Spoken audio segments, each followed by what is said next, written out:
thank you so much for coming here and being part of this presentation.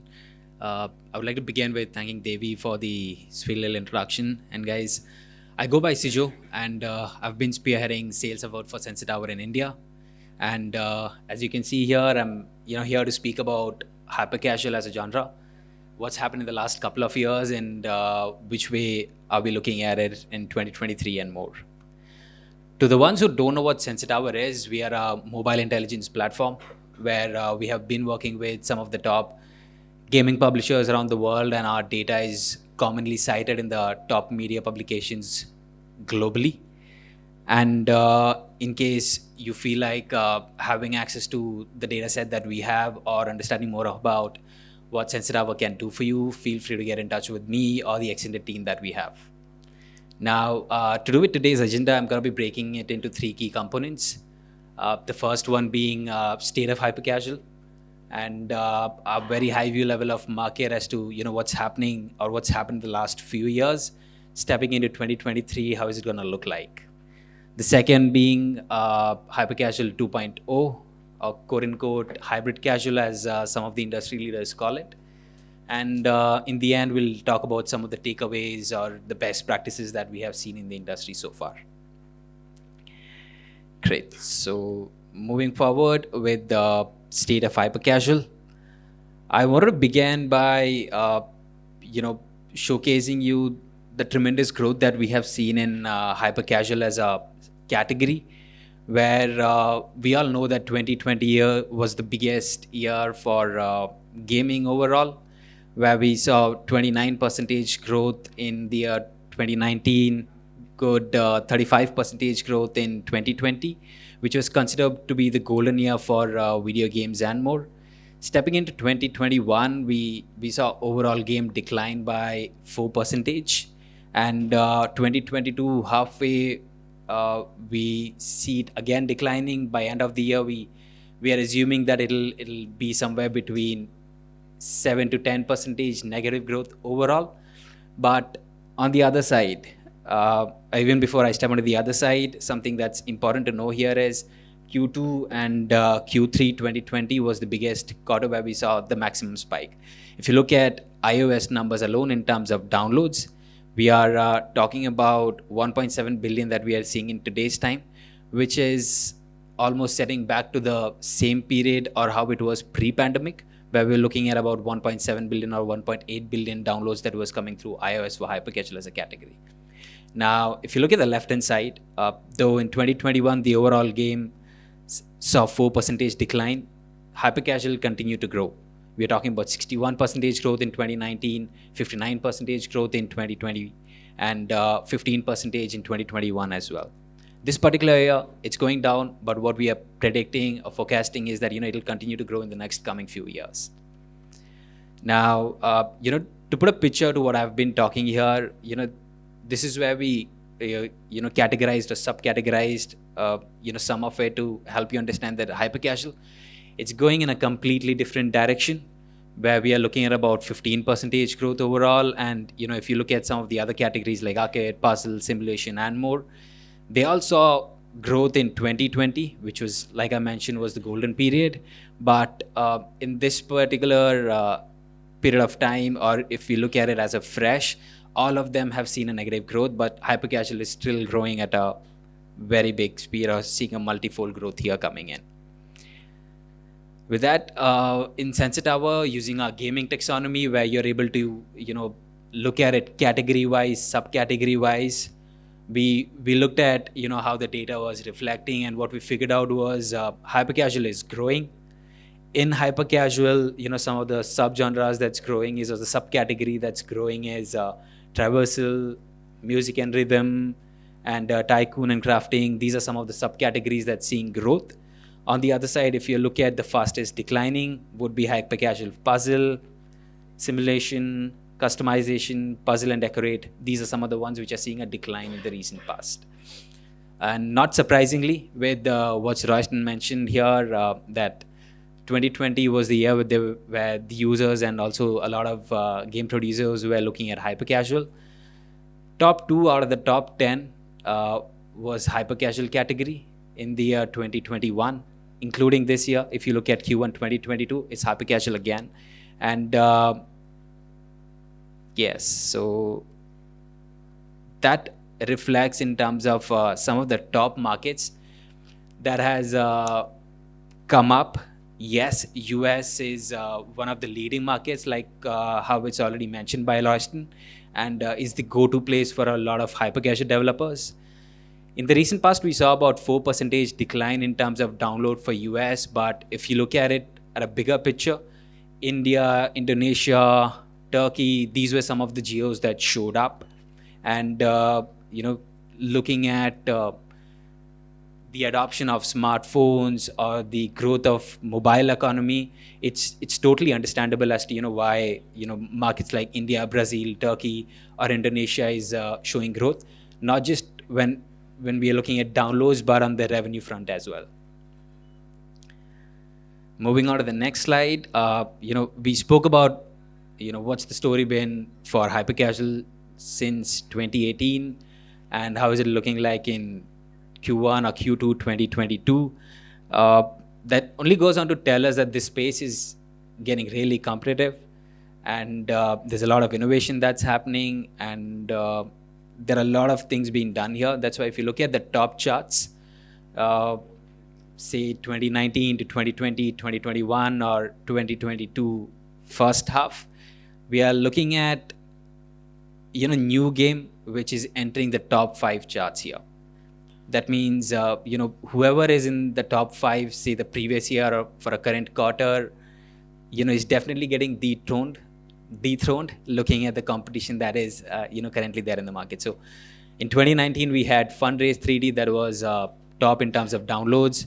2020 they were replaced by Tiles Hop. 2021 we were looking at Bridge Raise, and 2022 first half we are looking at Merge Master. If you look closer, what we are seeing here is in 2020 we had about 4 new games that entered top 5. In 2021 we had about 4 new games again. In 2022 first half we are looking at 3 games which entered the top 5 as a category. Now, how exactly are they achieving this fast-paced growth, right? And we understand that performance marketing is important, and this is where in Sensor Tower, in ad intelligence, you are able to identify as to which are the top networks that hyper-casual developers are going behind or trying to promote their game, just to make sure that they're seeing that growth which they're expecting or wanting to be at. Now, this is where we broke it down to games, and further broke it down to hyper-casual games, where you're looking at share of voice based on impression. And to no surprise, Iron Source, Wungle, Unity, AppLovin, these were some of the go-to places to promote your app and acquire users. Specifically talking about US market, where TikTok has become the biggest. If we were to look at the updated chart, which is to do with 2022 for the whole year, I'm sure that TikTok would be a lot ahead compared to the others, and it'll definitely be followed by AppLovin as well. Now, from ad networks, talking about creatives, which has largely remained the same. Creatives to do with failures, you doing the math or the calculation incorrectly. Creatives that's got the first few seconds only to gain your attention but has got nothing to do with the games. These were some of the creatives that we saw get highest impression or share of voice, and that has really worked out well, and most of them are going ahead and trying the same. Now, if you look at it partner by partner or network by network, where we are looking at Iron Source, Mopub, Wungle, AppLovin, Unity, in 2019 we were looking at a lot of video creatives, and stepping into 2021 or 2022 we are talking about playables coming into picture. And you look at Unity and AppLovin or Wungle, where the share of playables as a creative is only increasing. That means it's giving you what you want, it's getting that impression that you're looking at, and it's giving you quality users or helping you convert a lot better. Now, the next part of the presentation is about Hypercasual 2.0, where when we started, we were looking at apps like Flappy Bird, Flappy Dunk, which had a very short life cycle. And soon after the launch, we were looking at a couple of big months, ran a bunch of campaigns, but soon after the app is dead, or we are on to the next prototype, right? That's when we looked at Hypercasual 2.0 or hybrid casual in today's time, where there are apps who are constantly introducing something or the other new. It could be to do with the skins or new avatars, new monetization models. But what's happening here is this is only helping them increase the life cycle of these apps.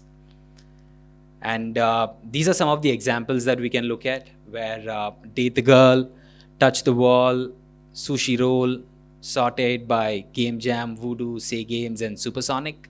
If you look at it, not just in the 1 to 3 months timeline, you look at the 7 to 9 months timeline or 10 to 12 months timeline, these guys are constantly updating their apps or doing something or the other, which is helping them, create that stickiness and also increase the life cycle of the whole app. And next is Hypercasual IO. Now, IO games are known to be creating games or throwing out games whose life cycle is, much longer compared to the other ones that you're looking at. And we all have played these, in our school days, these sneaky games which we are all used to. Introducing PvP mechanics or going ahead with this model has only helped them, grow. And something that I explained in the previous slide in terms of increasing life cycle, that's something we are seeing with this particular subgenre.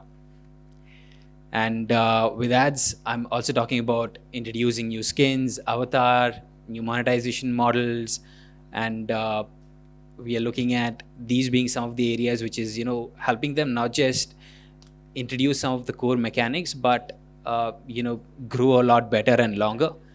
And this particular slide that you're looking at, I picked up a couple of games which are in the top 5, and this is how the story goes out to be. These plus signs that you're looking at the bottom, these are the number of updates they're making to their app on constant basis or on regular basis, which is helping them not go down, maybe see a spike, or remain constant in terms of the downloads that they're seeing on regular basis. Now, because of regular updates that we are talking about and what's happening in IO as a space, in Sensor Tower, you can look at a retention model, say for day 1, day 7, day 30. We broke it down in terms of hypercasual subgenre, where we're looking at arcade, IO, action, traversal, and the others. If you look at it, the average retention day 1 is 42%, but I would say IO is far ahead, and day 7 IO is far ahead, day 30 IO is far ahead of the whole pack. The same reflects in daily time spent and daily session duration, where we have again categorized and subcategorized it. And you can see, if you compare it to the others, the interaction with these games or the time spent is, far more or far better than the others. And we are talking about, 18 minutes is the average time spent on IO games, and the session duration is somewhere around 4 to 5 minutes. Now, if you look at this particular chart and compare it with what we saw earlier, where every year we were looking at new games entering the top 5, but something that we saw in the graph that I showed you previously, with the constant updates that's happening in this particular subcategory, it's helped the leaders stay where they are, and not much has moved in this particular subcategory, right? If you look at Slither, this was something that came in 2018, 2019, they're in the top 5, 2020, they're in the top 2, 2021, they're still there, 2022, they're again, they haven't really moved much. And there are very few new games that's entering this particular space. So updating on constant basis is something that's, helped this category or, subgenre, how we would look at it. Second last thing that I, wanted to discuss here, something that Royston mentioned, is stay in with the trend and look at what's going on in social media and more. I think this is one of the best example we can look at from the recent past. Squid Games that was released on Netflix in September. I think in the next 15 days we had a a lot of games which were launched in correlation to the same. We were looking at Candy Challenge, which was released in the less 15 days time period. And in the next 15 days, Netflix came out and said that this was the most watched TV series on our platform. And soon after that, again in the 15 days window that we are looking at, there were 3 games that had to do with Squid Games in the top 5. We are looking at Candy Challenge, Rookie Cover, or 456 in top 5. And again, Candy Challenger also did an influencer campaign with one of the YouTuber, Mr. Beast. And soon after they did this, you can see the download numbers for them, went high. So staying ahead of the trend, not ahead of the trend, but staying with the trend and understanding more about what's happening around you is only going to help you, develop or create something that's going to help the market overall, right? Some of the takeaways: hyper-casual, genre has outpaced the others. It's only going to grow from here. We are looking at 2.0 from 1.0. In future, we might be looking at 3.0. But this particular genre or subgenre is here to stay, and this is an evolving genre, like I mentioned. What we should be looking at, or what the ones who are already doing it is looking at, is a longer life cycle compared to what we have seen in the past, and something to do with ad removals and subscription model that's coming in hyper-casual is only helping them uplift the app economy. And something that I've mentioned throughout my presentation is the trend that we should always stay in touch with. Yep. So that's it from my side. Hope that helped you. And that's my mail ID. In case you feel that you should get more access to this data, feel free to get in touch with me. Thank you so much.